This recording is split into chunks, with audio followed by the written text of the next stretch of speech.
Le passeport togolais est désormais passé au deuxième rang des documents de voyage les plus avantageux de l'espace UEMOA. C'est ce que révèle le classement 2025 de l'indice mondial de passeports publié par le cabinet britannique Henley & Partners. Sur le plan mondial, le passeport togolais est classé 81e cette année. Il a ainsi gagné 2 places sur le classement précédent. Dans l'espace économique et monétaire ouest-africain UEMOA, c'est le passeport béninois qui occupe la première place du classement. Cependant, il occupe le 74e rang mondial et 16e sur le plan continental. Le Burkina Faso complète le trio de tête de la zone, se positionnant au 82e rang mondial et 25e rang africain. En Afrique, les Seychelles conservent leur statut de passeport le plus puissant. Les îles occupent le 25e rang mondial.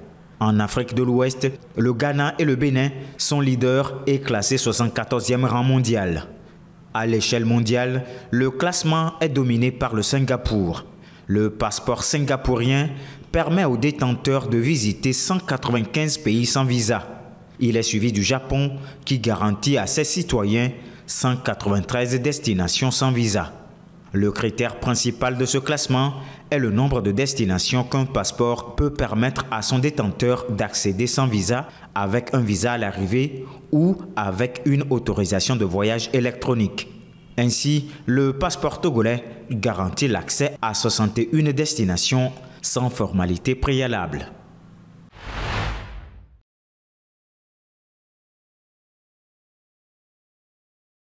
Ces dernières années, le secteur de l'éducation scolaire a fait l'objet d'une attention particulière des autorités avec à la clé plusieurs réformes. Ces engagements vont de l'amélioration des infrastructures à la formation du personnel enseignant. Pour l'année académique 2024-2025, d'autres avancées significatives sont à noter. Afin de renforcer la participation des acteurs dans le secteur de l'éducation, des forats seront désormais organisés et plus précisément pendant le deuxième congé de détente.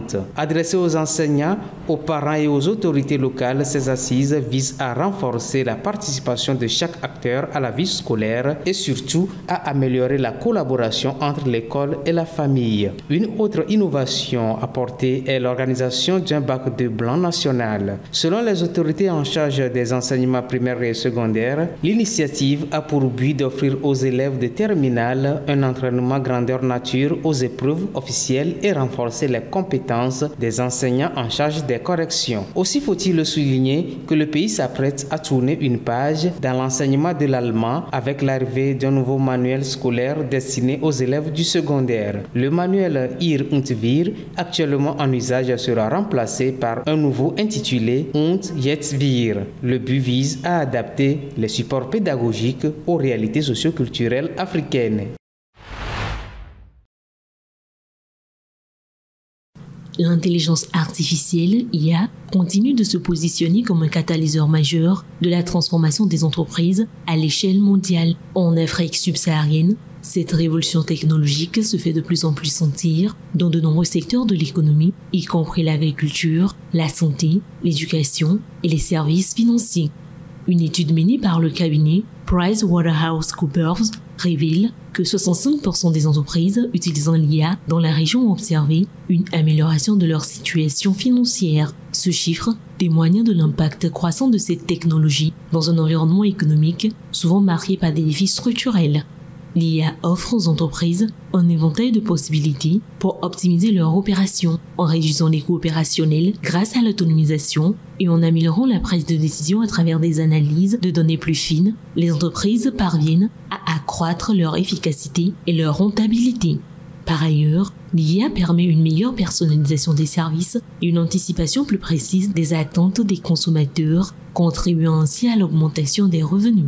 Cependant, la transition vers l'IA n'est pas sans défi. En Afrique subsaharienne, le manque de compétences locales en technologie de l'intelligence artificielle et l'insuffisance des infrastructures restent des obstacles majeurs. Pourtant, pour les entreprises qui réussissent à franchir ces barrières, l'IA devient un levier de compétitivité, offrant des perspectives de croissance durable. Si les obstacles à l'adoption de l'IA demeurent, ces bénéfices pour les entreprises africaines pourraient se traduire par une transformation profonde des modèles économiques et une amélioration notable de leur compétitivité sur le marché mondial.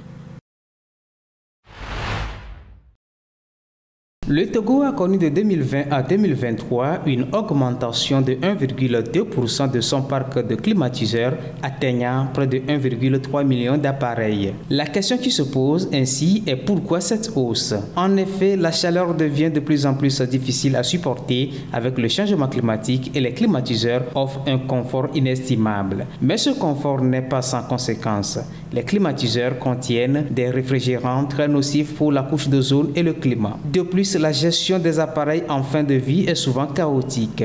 Beaucoup d'entre eux finissent abandonnés dans des dépôts informels ou sont donnés à des artisans qui, sans les précautions nécessaires, récupèrent les pièces réutilisables. Ce processus informel contribue à la pollution des sols et de l'air. De nombreux climatiseurs hors service continuent d'être jetés de manière irresponsable. L'on imagine souvent que leur impact disparaît une fois hors d'usage, mais c'est l'inverse. De plus, non seulement ces déchets électroniques et électriques s'accumulent, mais le manque d'infrastructures adéquates pour leur traitement aggrave le problème. Le recyclage des climatiseurs n'est pas simplement une question de récupérer les matériaux, mais surtout d'extraire et de traiter correctement les substances toxiques qu'ils contiennent. Ces substances, si elles ne sont pas manipulées avec soin, représentent un véritable danger pour l'environnement et la santé des populations. Face à cette situation, le gouvernement togolais prévoit mettre en place un système structuré de récupération et de recyclage des climatiseurs usés. Ce système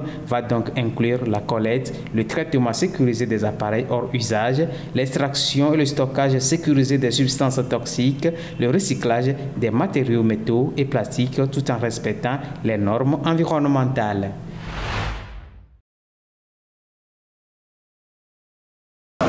Depuis l'aube, il y a foule au guichet du port de Bukavu. Voilà des semaines que ces hommes et ces femmes n'ont pas embarqué sur un bateau en direction de Goma, de l'autre côté du lac Kivu. En attendant, les Congolais devaient faire un détour à l'est par le Rwanda. Fabrice, lui, s'est retrouvé bloqué à 200 km de chez lui. Je suis très heureux et je remercie Dieu de voir que les traversées reprennent et que les gens partent à nouveau. C'est une bonne chose, ça va aider beaucoup de personnes parce qu'il n'y avait plus d'activité. Pouvoir partir de Goma pour venir ici à Bukavu et vice-versa, ça va nous donner du travail. Le bateau Emmanuel, emblématique du lac, quitte le quai avec une centaine de personnes à son bord. Le premier voyage depuis près d'un mois. Des rebelles du M23 sont là en civil pour veiller à ce que tout se passe comme ils le souhaitent. Le trafic, suspendu avant la chute de Goma, autre poumon économique de la région, reprend sur décision des nouveaux dirigeants de la ville. Un soulagement pour les habitants comme pour les commerçants qui en dépendent pour leurs activités. Pour Esther, vendeuse de haricots, les affaires reprennent. Je suis heureuse de voir le trafic reprendre en direction de Goma, car on n'aura plus à chercher notre marchandise plus loin. On pourra simplement s'approvisionner à Goma. Pendant ce temps, l'Emmanuel accoste de l'autre côté du lac, à Goma. Fabrice est enfin de retour chez lui. Le voyage s'est bien passé. Nous sommes arrivés sans problème et ils ont rouvert le trafic. Vraiment, c'est une bonne chose. Nous sommes contents. De la joie et de l'incertitude. La reprise de la navigation va favoriser l'approvisionnement des denrées alimentaires entre Bukavu et Goma, deux villes interdépendantes, en l'absence de routes praticables à cause des combats.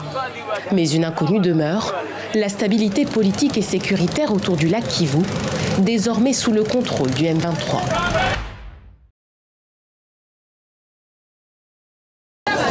Ces Congolais viennent enfin de franchir la frontière burundaise. Ils sont accueillis au poste de Gatumba, principal point de passage depuis la RDC. Mais le voyage n'est pas terminé. Direction ensuite le centre de transit de Gihanga à une vingtaine de kilomètres. Désormais en sécurité, hommes, femmes et enfants doivent maintenant affronter la promiscuité. Alors que chacun lutte pour sa survie, il n'est pas rare que des bagarres se déclenchent. Honnêtement, il n'y a pas de nourriture ici. On la prépare, mais la distribution ne se fait pas comme il se doit. Les cuisiniers ont un hangar, mais lors de la distribution, il y a trop de bousculades. Celui qui n'est pas fort ne reçoit rien. La guerre au Congo voisin a séparé des familles. Jeanne est arrivée ce lundi. Dans sa fuite, elle a perdu son époux et 2 de ses enfants. J'ai fui à 9h et je suis arrivée à la frontière autour de midi. J'ai 7 enfants. Je ne connais pas la direction qu'a pris mon mari et les autres enfants, leur situation. J'ai fui vers ici car chez nous, les gens meurent de faim. Nous craignons d'être tués dans nos maisons. Nous demandons la paix. Dès vendredi, l'annonce de la chute de la ville de Bukavu en RDC a entraîné une nouvelle vague d'exode vers le Burundi. En 3 jours, pas moins de 10 000 Congolais ont passé la frontière. Le Burundi a pris la décision de les rassembler d'abord dans les centres d'accueil de Gihanga en province de Bubanza et à Chichemei en province de Chibitoke pour passer à l'identification en vue de séparer les militaires éventuels des civils, les malades et les bien portants, les enfants, les femmes enceintes, etc., afin de continuer à les assister séparément. Principal allié régional de Kinshasa, le Burundi a déployé plus de 10 000 militaires en appui à l'armée congolaise. Dans ce quartier pauvre de Nairobi, c'est l'heure de l'entraînement. Ces retraités pratiquent les arts martiaux. Des techniques issues du karaté ou encore du kung-fu. Avec un seul objectif, pouvoir se défendre en cas d'agression.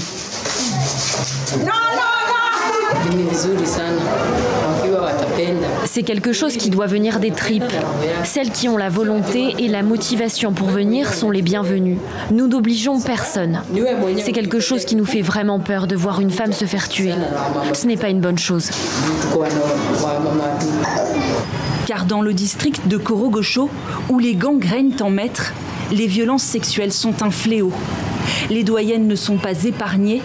Selon une croyance locale, avoir des rapports avec une femme âgée permettrait de guérir du VIH. Alors, face à l'explosion des viols, un couple américain décide dans les années 2000 de former les plus de 60 ans à l'autodéfense. Ils capturaient des femmes âgées ici à Gorogosho. Ils les violaient, les tuaient et les jetaient dans la rivière. Lorsqu'ils ont entendu cette histoire, ils nous ont dit qu'ils nous apprendraient à nous défendre. Nous avons donc rassemblé de nombreuses femmes. Ils nous ont entraînés pendant 6 mois. Depuis, ces cours ont permis à plusieurs femmes d'éviter le pire. Grâce à cette formation, Marie, 93 ans, a réussi à repousser son agresseur. Il m'a dit de m'allonger. Je n'ai pas refusé. Je me suis allongée. Alors qu'il essayait de me violer, j'ai attrapé ses parties intimes de toutes mes forces. Je les ai tordues et il s'est mis à crier. Quand les gens sont arrivés, ils l'ont attrapé tel qu'il était et ont commencé à le frapper. Et c'est comme ça que j'ai été sauvée. Selon les habitants, les cas d'agression seraient moins nombreux depuis quelques années. Mais à l'échelle nationale, les violences faites aux femmes sont en progression. Près de 200 féminicides ont été recensés en 2024, presque le double de l'année précédente.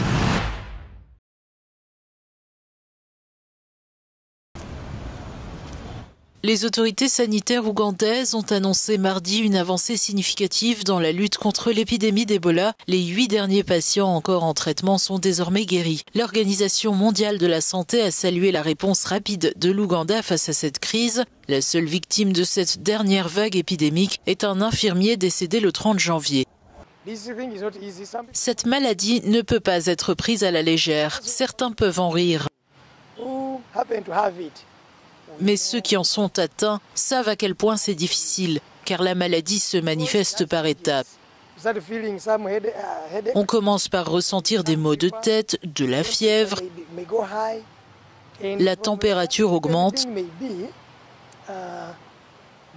Ensuite, on souffre de diarrhée et de difficultés respiratoires.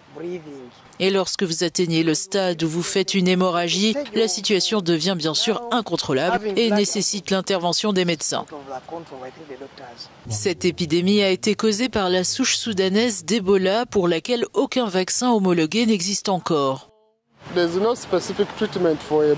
Il n'existe pas de traitement spécifique à Ebola. Nous traitons uniquement les symptômes.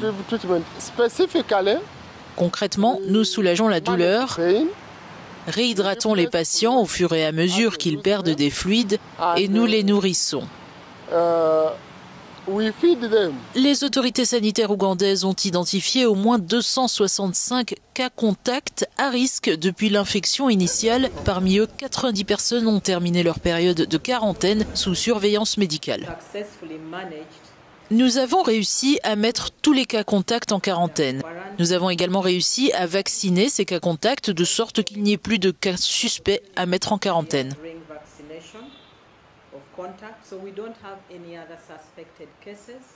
Depuis début février, l'OMS a lancé une étude clinique pour tester la sécurité et l'efficacité d'un nouveau vaccin. Il s'agit du premier essai d'évaluation d'un vaccin contre la souche soudanaise de la fièvre hémorragique à virus Ebola en pleine épidémie.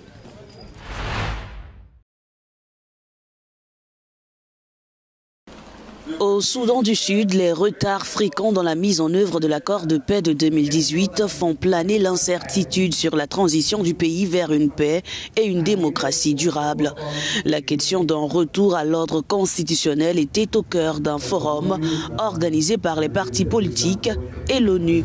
Le peuple du Soudan du Sud attend depuis trop longtemps une paix durable, la stabilité et une gouvernance démocratique. Leur patience n'est pas infinie. Ils attendent de cette extension qu'elle ne se contente pas de prolonger le statu quo, mais qu'elle débouche sur des actions concrètes qui aboutiront à la mise en œuvre de l'accord de paix, à des élections crédibles et à la mise en place d'institutions démocratiques inclusives qui représentent la volonté de tous les Soudanais du Sud.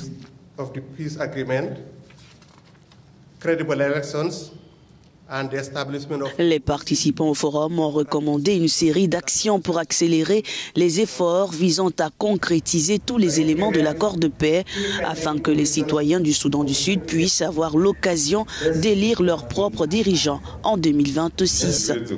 Je demande instamment à la Convention de veiller à ce que les partis politiques puissent exercer leurs droits et contribuer conformément à la loi à favoriser le processus démocratique. Le forum s'est également attardé sur la réalisation d'objectifs essentiels, notamment la finalisation des dispositions transitoires en matière de sécurité ou encore l'élaboration d'une nouvelle constitution.